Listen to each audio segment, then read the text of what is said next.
Abramos nossas Bíblias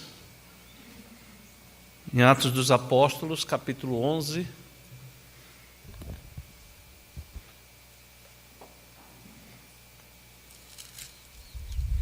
Versículos 27 a 30. Daremos prosseguimento à exposição desse livro. Atos dos Apóstolos, capítulo 11, versículos 27 a 30. Diz assim a palavra do nosso Deus: Naqueles dias desceram alguns profetas de Jerusalém para Antioquia, e apresentando-se um deles, chamado Ágabo, dava a entender pelo Espírito que estava para vir grande fome por todo o mundo, a qual sobreveio nos dias de Cláudio.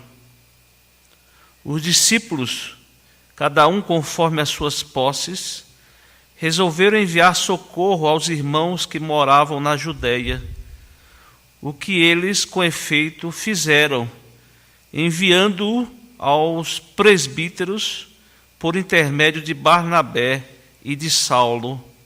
Amém. Irmãos, o apóstolo Paulo, escrevendo aos Romanos, no capítulo 15, texto que nós lemos no início do culto, ele fala da sua missão, dos seus planos, e pretendia visitar aquela igreja, e também para que, através daquela igreja, ele fosse encaminhado para a Espanha, onde naquela igreja ele levantaria fundos, ele levantaria ofertas para os irmãos, para ajudar os irmãos da igreja de Jerusalém, que estavam passando por dificuldades. Essa referência que o apóstolo Paulo faz não é o mesmo evento que nós lemos agora aqui no livro de Atos, desse período de escassez, mas essa referência foi um acontecimento posterior. Mas aqui, ou na carta de Paulo aos Romanos, nós vemos aqui um princípio que o apóstolo Paulo estabelece, principalmente nos versículos 25 a 27. Romanos 15, 25 a 27, ele diz o seguinte: Mas agora estou de partida para Jerusalém, a serviço dos santos, porque aprouve a Macedônia e a Acaia levantaram uma coleta em benefício dos pobres, dentre os santos que vivem em Jerusalém. Isto lhes pareceu bem, e mesmo lhes são devedores, porque se os gentios... E aí nós vemos o princípio que o apóstolo Paulo estabelece aqui na sua carta. Porque se os gentios têm sido participantes dos valores espirituais dos judeus, devem também servi-los com bens materiais.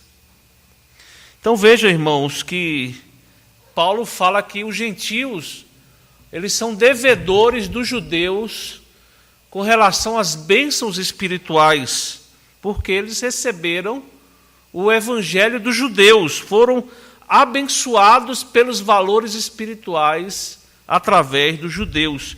E nada mais correto, é o que o apóstolo Paulo fala, nada mais correto, nada mais apropriado, eles então ajudarem aquela igreja que estava na cidade de Jerusalém. Aqui então, nós vemos nesse texto que nós lemos em Atos dos Apóstolos, nós vemos a igreja de Antioquia levantando fundos, levantando ofertas para a igreja de Jerusalém. Os irmãos têm em mente o contexto que estão inseridos esses versículos, né? Na última oportunidade nós vimos a igreja de Antioquia se iniciando por causa da perseguição que sobreveio a Estevão.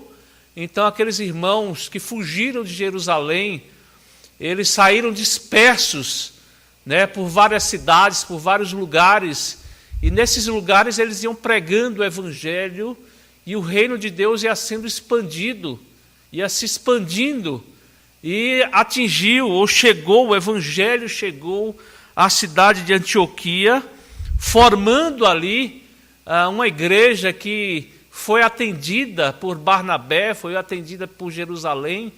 Tanto é que Barnabé foi atrás de Paulo, para que Paulo ficasse ali durante um ano ministrando, ensinando aquela igreja.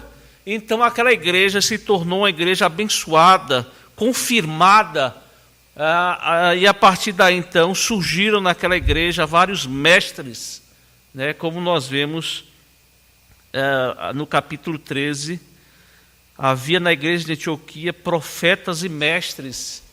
E Lucas, então, o autor desse livro, ele passa a narrar como aquela igreja ela era bem firmada, ela era bem estruturada, né, a partir de ensinamentos, a partir da edificação do ensinamento que foi feito através do apóstolo Paulo, que ficou ali durante um ano. E o que nós vemos aqui nesse texto, irmãos, versículos 27 a 30, é mais uma etapa na vida daquela igreja. E na última oportunidade, como eu disse, nós vimos o início, a formação, a consolidação da igreja.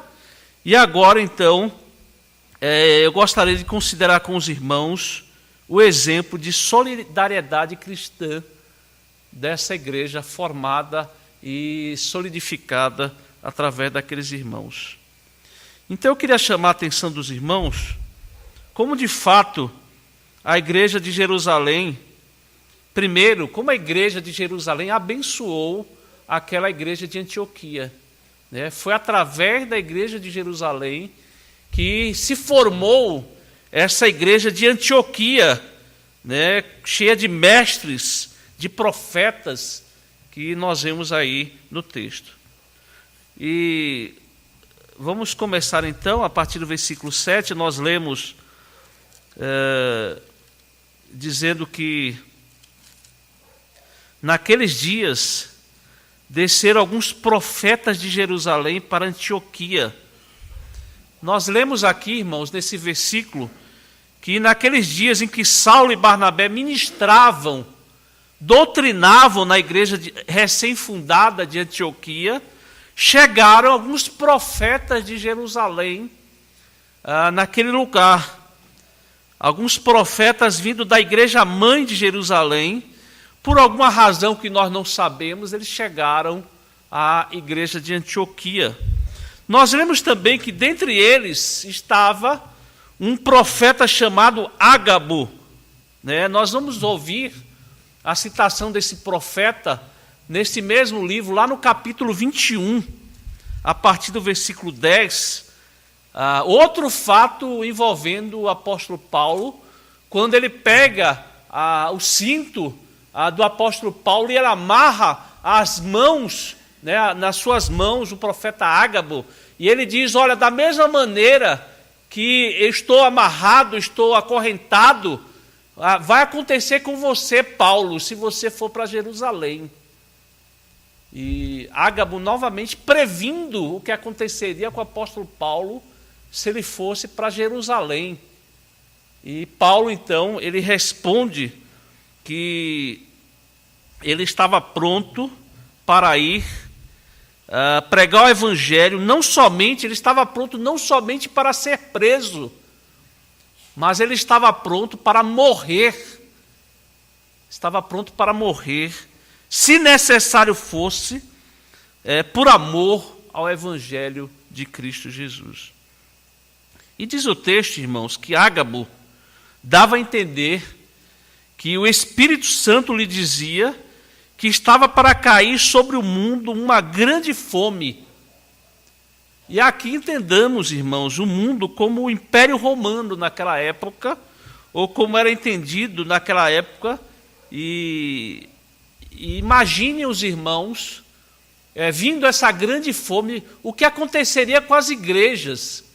Lembrem os irmãos que a igreja ela já estava sendo perseguida, ela já estava sendo fragilizada pelas perseguições, e agora mais esse problema que os irmãos enfrentariam, que seria a grande fome. E aqui, irmãos, suscita a questão do ofício profético, né?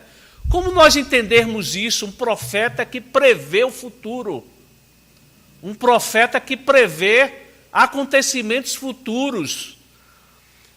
Nós sabemos que os profetas, né, na dispensação da graça, eles foram importantes para o estabelecimento da igreja. Eles foram importantes nessa formação, nesse estabelecimento da igreja, no seu princípio, no que diz respeito à vontade de Deus, que foi revelada à igreja, especialmente pelos profetas e pelos apóstolos. Os irmãos vão ver aqui em Atos, vai ficar isso muito claro. Os profetas, né, eles, através da revelação de Deus, foram eles responsáveis pela escrita da palavra de Deus. Os irmãos vão ter vários livros, principalmente as cartas do apóstolo Paulo, foram vontades, vontade de Deus para a igreja. Tanto é que hoje nós podemos usufruir dessa palavra, mas a estrutura, irmãos, a base, ela foi feita através dos apóstolos e dos profetas. Se os irmãos abrirem em 1 Coríntios 12, 28, Paulo vai falar dessa importância tanto dos apóstolos como dos profetas. Primeiro, a primeira carta de Paulo aos Coríntios 12, versículo 28, ele vai dizer: a uns estabeleceu Deus na igreja, primeiramente apóstolos, em segundo lugar profetas, em terceiro lugar mestres, depois operadores de milagres, depois dons de curar, socorros, governos, variedades de línguas. Ele falando do que Deus estabeleceu na própria igreja com propósitos, né? E a razão disso, irmãos, é que através da profecia, das revelações da vontade de Deus, a igreja ela era edificada, consolidada, né, esclarecida, e dentre esse ofício profético estava não somente a revelação das verdades, né, dos mistérios de Deus, mas o fundamento da igreja ali naquele início, como nós vemos aqui relatado no livro de Atos dos Apóstolos. Outro texto que é muito importante para que nós entendamos isso está na carta de Paulo aos Efésios, no capítulo 3. Eu peço aos irmãos que acompanhem a leitura. Efésios, capítulo 3, no versículo 5, o qual em outras gerações não foi dado a conhecer aos filhos dos homens, como agora foi revelado aos seus santos, apóstolos e profetas no Espírito. Ou seja, Deus revelando aos apóstolos, aos profetas, não somente aquilo que seria importante para a edificação, para a formação, para a consolação da igreja, mas também a formação, a consolidação da igreja. E outro texto muito importante, irmãos, está aí na mesma carta de Paulo aos Efésios, no capítulo 2, a partir do versículo 19 e 20, quando diz: assim já não sois estrangeiros e peregrinos, mas concidadãos dos santos, e sois da família de Deus. E aí nós vemos esse texto, essa palavra, irmãos, que é muito importante para que nós entendamos esses ofícios, né, apóstolos e profetas, que diz edificados, ou seja, a igreja, nós fomos edificados, a igreja foi edificada, né, foi estruturada, teve como base, edificado sobre o fundamento dos apóstolos e profetas, sendo ele mesmo, Cristo Jesus, a pedra angular. Ou seja, esses são ofícios que nós chamamos temporários, porque esses ofícios já passaram, irmãos, tanto de apóstolos como aqueles profetas que tinham revelações futuras, né, previsões de coisas que aconteceriam mas não aconteceriam simplesmente por constatação, mas de coisas que aconteceriam e que a igreja deveria ficar preparada para esses acontecimentos. Vejam que aqui esse texto ele está no momento em que a igreja, já fragilizada por causa das perseguições, a igreja ainda passaria pela fome. E aqui nós vemos um registro importante de Lucas, dessa profecia de Ágabo. Para quê? Para que a igreja fosse beneficiada, irmãos. A previsão não foi simplesmente para dizer que ele tinha poder para prever, mas era para o bem da igreja. Então aqui nós estamos falando de ofícios temporários, eles já passaram, porque os fundamentos, a base da igreja, ela já foi feita, né? Nós fomos edificados, né? Fundamentados pelos apóstolos e profetas, são os alicerces da igreja. Por isso que nós fazemos parte da igreja, nós somos pedras vivas, irmãos. Como a palavra de Deus diz, somos pedras vivas que ali são ajustados, né? São ajustadas, colocadas cada um no seu lugar nesse edifício que é a igreja de Cristo Jesus, onde o Espírito Santo habita. Portanto, irmãos, é um ofício temporário, quando as verdades de Deus eram reveladas à igreja, quando esse alicerce, quando essa base estava sendo feita. E dentre as funções dos profetas na época estava também, não somente de revelar, de consolar, edificar, alertar, fortalecer a igreja, mas também, irmãos, de guiar a igreja, conduzir a igreja, revelando esses aspectos futuros, né, que viesse a conhecer de antemão para o bem da igreja. Um registro muito importante também para o conhecimento dessa verdade está no Evangelho de João. João, capítulo 16, no versículo 13, os irmãos vão ver um registro muito importante. João 16, 13 diz o seguinte: quando vier, porém, o Espírito da verdade, ele vos guiará a toda a verdade, porque não falará por si mesmo, mas dirá tudo o que tiver ouvido e vos anunciará as coisas que hão de vir.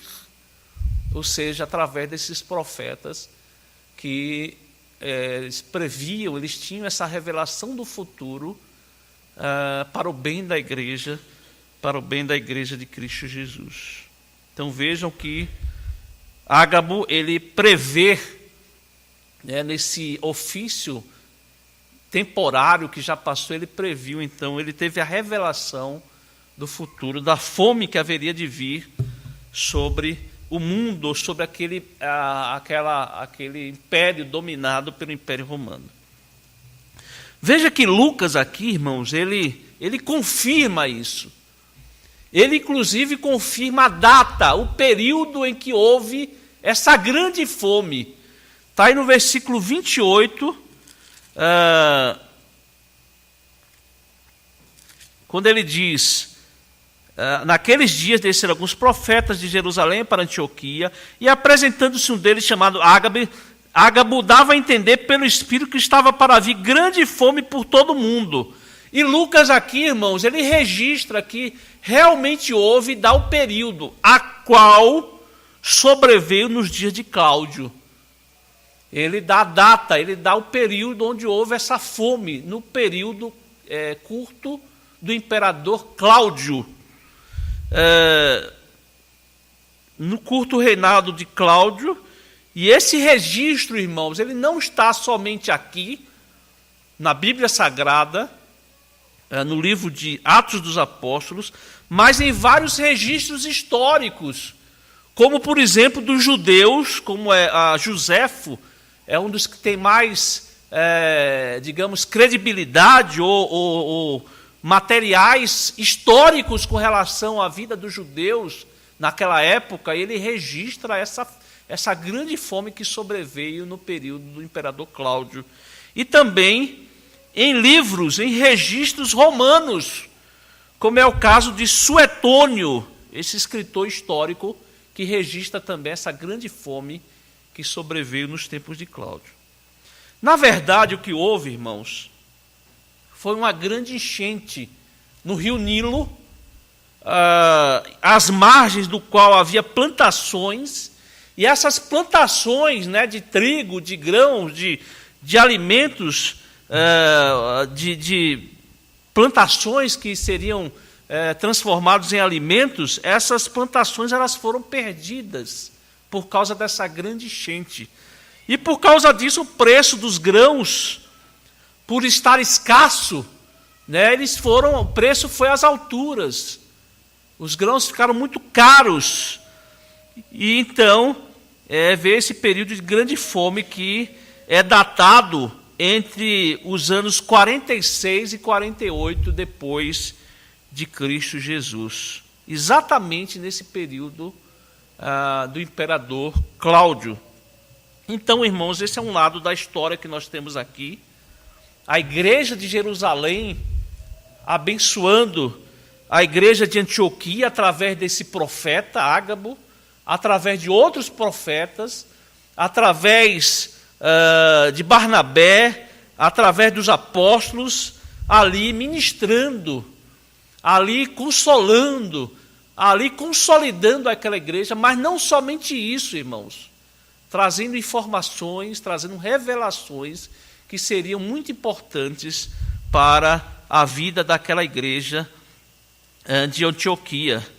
E agora, irmãos, nós temos diante de nós também, diante dessa profecia de Ágabo, nós vemos a igreja de Antioquia podia retribuir à igreja de Jerusalém esse favor, né, essas bênçãos que receberam através dos profetas e dos apóstolos de Jerusalém. A igreja de Antioquia, irmãos, como nós já consideramos aqui, era uma igreja próspera.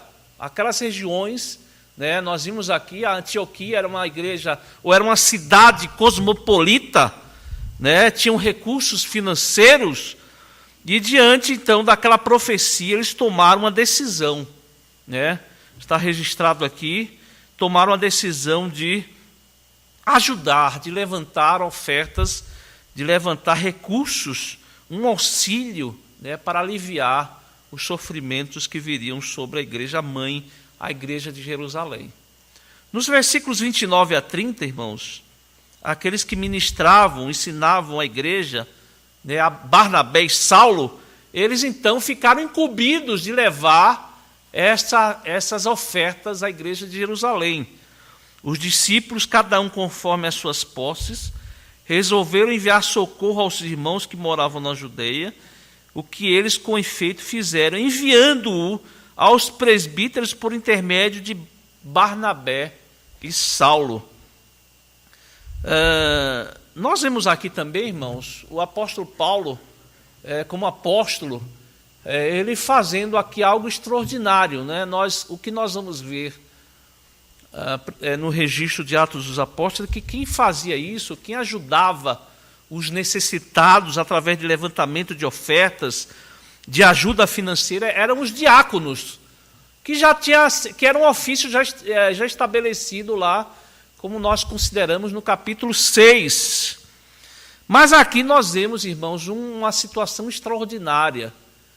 O autor, o Matthew Henry, ele fala o seguinte: não há nada de errado em que casos extraordinários, os ministros do evangelho, no caso Barnabé e Saulo, né, que eram ensinadores, eles que edificavam a igreja através do ensinamento.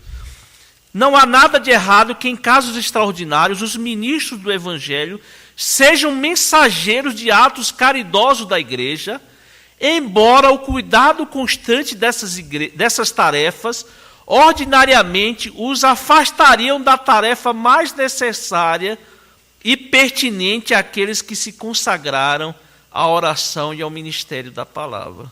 Ele fala isso, irmãos, porque inclusive nós já consideramos aqui, os apóstolos, quando receberam, né, da vontade de Deus de instituir o ofício diaconal, eles mesmos disseram: olha, nós vamos escolher homens que façam esse ofício, ou seja, que sejam consagrados a esse ofício, e nós nos consagraremos à oração e ao ministério da palavra.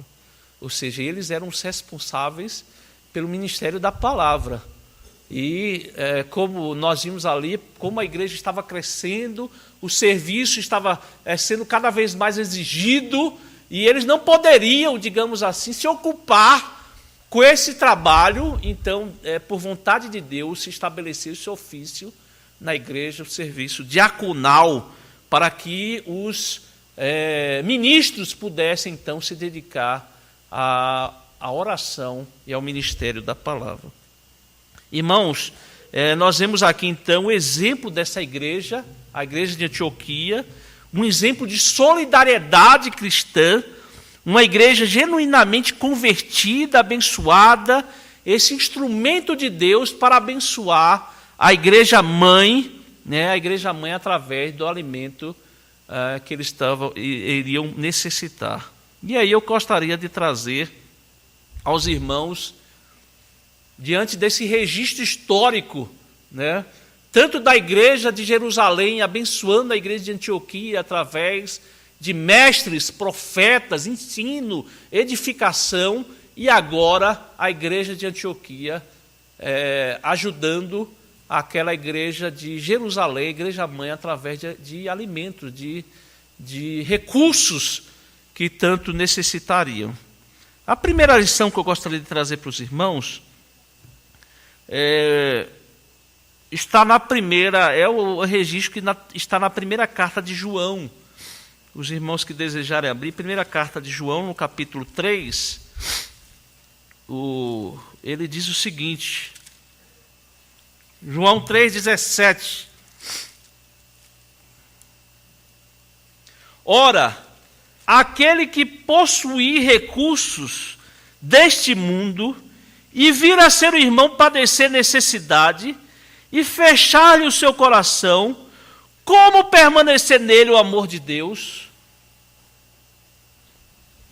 A primeira lição, irmãos, é de que se nós temos recursos financeiros e nós vemos um irmão necessitado e não ajudamos,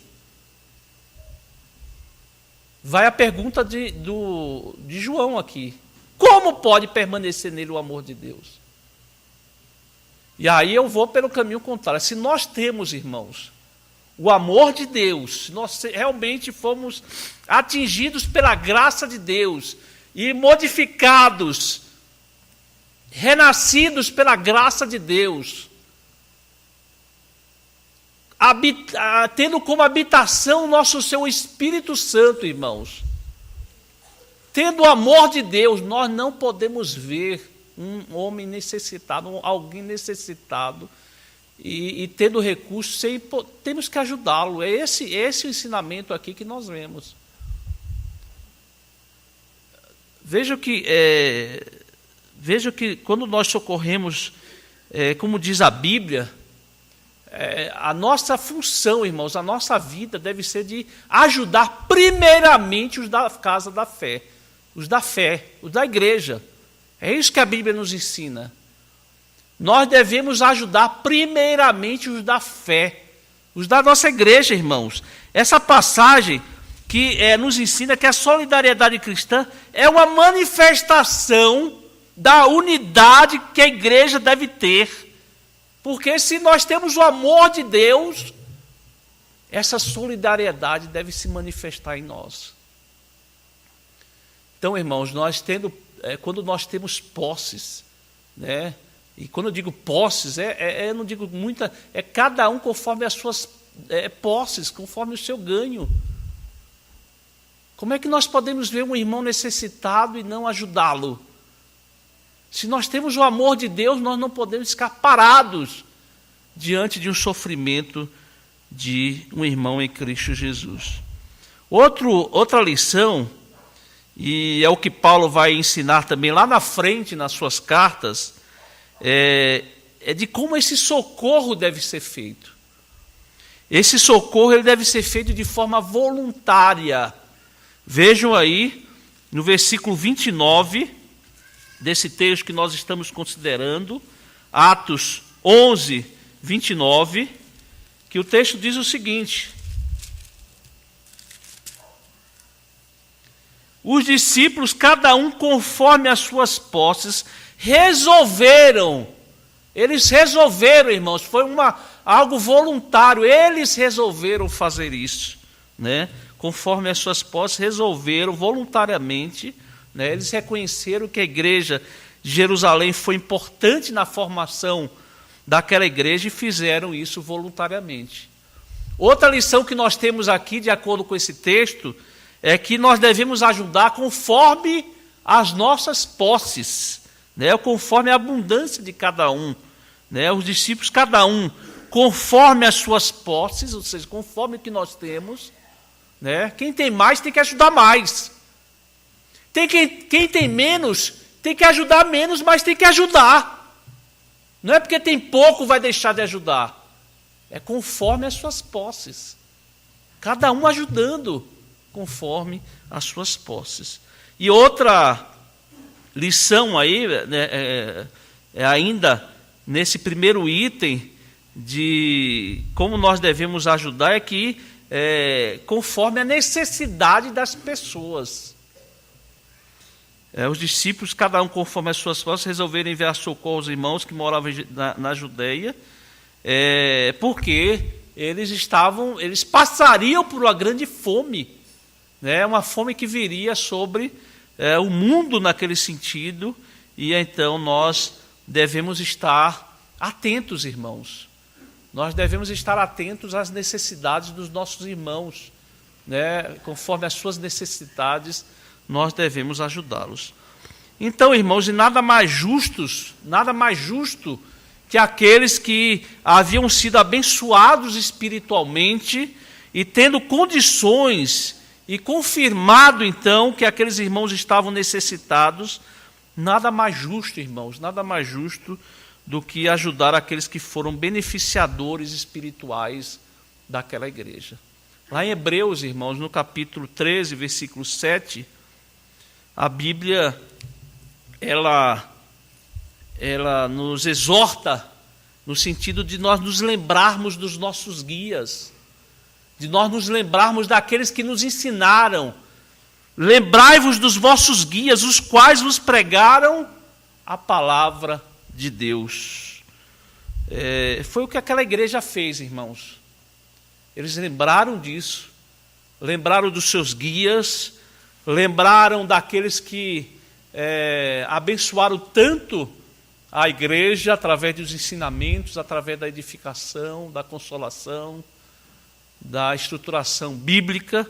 Então eles resolveram ajudar os irmãos da Judeia. Hoje nós vamos ter a oportunidade aqui, irmãos, de mostrar a nossa solidariedade cristã, não somente através dos nossos dízimos, ofertas. Nós temos, os irmãos sabem, a igreja, ela, através da junta diaconal, ela ajuda pessoas necessitadas. Existem pessoas hoje, irmãos, que estão desempregadas. Existem pessoas hoje que estão sem recursos. E a igreja tem esse papel, né? Sempre teve. Né? Os irmãos sabem disso, através de cesta básica, através de ajuda aos necessitados. A igreja tem como participar disso. A igreja tem como participar disso. Nós temos aqui o nosso Instituto Vida em Ação. Centenas, irmãos, centenas de pessoas são beneficiadas, vidas são mudadas através da arte, através dos exercícios, através de várias coisas que são prestadas através do Instituto Vida em Ação.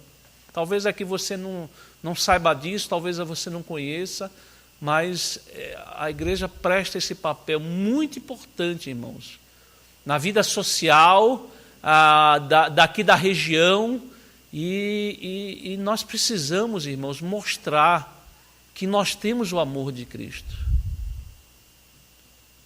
Você ter o amor de Cristo na sua vida, isso é muito bom. Mas esse amor ele precisa ser mostrado através de atos, através de manifestações, através da mão estendida, das palavras consoladoras, das palavras que trazem ajuda, que trazem consolação, que trazem ajuda às pessoas. E que Deus nos ajude, irmãos, para que nós não sejamos pessoas insensíveis. Que Deus nos ajude, irmãos, para que nós não sejamos pessoas frias diante desse mundo onde estão aí várias pessoas sofrendo, várias pessoas necessitadas. E que nós não sejamos frios, irmãos, não sejamos insensíveis, mas que nós mostremos o amor de Cristo através das nossas ações, através da nossa vida. Que Deus nos abençoe para isso. Amém.